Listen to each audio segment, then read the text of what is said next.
श्री राम जय हनुमान संकट मोचन कृपा निधान। आज जो है हम लोग गीता के अष्टम अध्याय मतलब 8 अध्याय को शुरू करेंगे।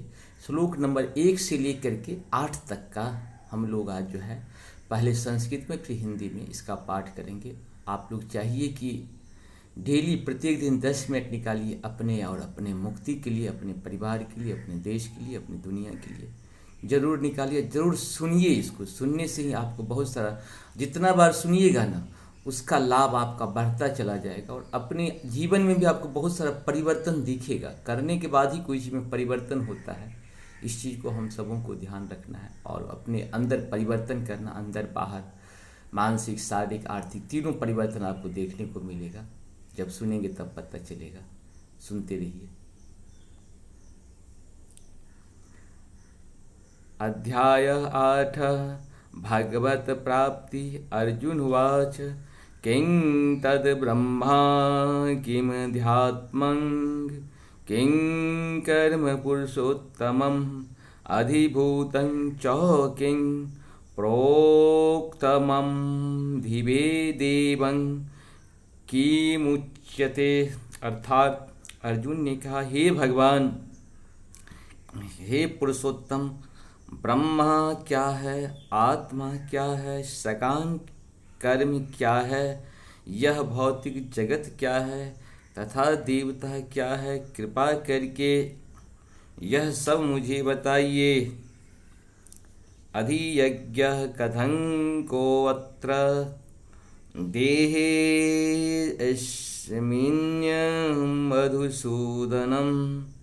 सूदन प्रायान काले च कथं ज्ञेयोपसि नियतात्मिभिः।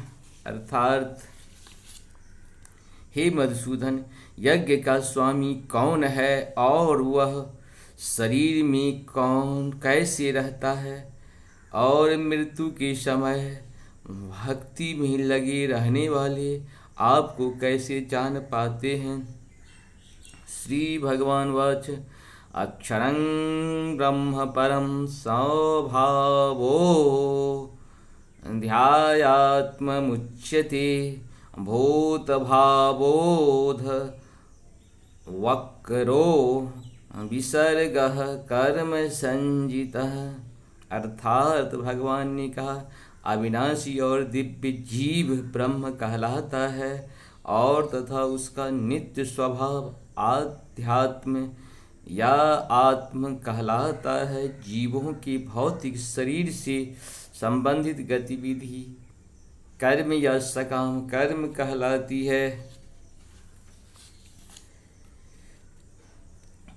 अधिभूतं क्षरो भाव पुरुष स्वाचाधिदेवतम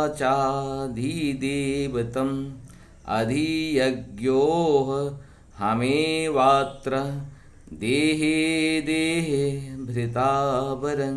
अर्थात हे देहधारियों में श्रेष्ठ निरंतर परिवर्तनशील यह भौतिक प्रकृति अधिभूत भौतिक अभिव्यक्ति कहलाती है। भगवान का विराट रूप जिसमें सूर्य तथा चंद्रमा जैसी समस्त देवता सम्मिलित हैं अधिदेव कहलाते हैं तथा प्रत्येक देहधारी के हृदय में परमात्मा स्वरूप स्थिति मैं परमेश्वर अधियज्ञ यज्ञ का स्वामी कहलाता हूँ। अंतकाले च मामेव स्मरन् मुक्त्वा कलेवरं यः प्रयाति सः मद्भावं याति नास्त्यत्र संशयः। अर्थात और जीवन के अंत में जो केवल मेरा स्मरण करते हुए शरीर का त्याग करता है वह तुरंत मेरे स्वभाव को प्राप्त करता है। इसमें रच मात्र भी स्नेह नहीं है, संदेह नहीं है। य वापि अस्मरन्द भाव त्यज्यन्ते कलेवरं तमेव वेति कौन्तेय सदा सद्भाव भावितः। अर्थात ही कुंती पुत्र, शरीर त्यागते समय मनुष्य जिस जिस भाव का स्मरण करता है वह उस भाव को निश्चित रूप से प्राप्त होता है। तस्मात् सर्वेषु कालेषु मामानुस्मरयुध्य च मयैर्पितः मनोर्बुद्धिर्मार्मे वैद्यस्य संशयः। अर्थात अतीब ही अर्जुन, तुम्हें सदैव कृष्ण रूप में मेरा चिंतन करना चाहिए और साथ भी युद्ध करने के कर्तव्य को भी पूरा करना चाहिए। अपने कर्मों को मुझे समर्पित करके तथा अपने मन एवं बुद्धि को मुझ में स्थिर करके तुम निश्चय रूप से मुझे प्राप्त कर सकोगे। अभ्याय योग युक्तेन चेतसा नान्ये गामिना परमं पुरुषं दिव्याति पार्थानुचिन्ते। अर्थात हे पार्थ, जो व्यक्ति मेरा स्मरण करने में अपना मन निरंतर लगाए रखकर अविचलित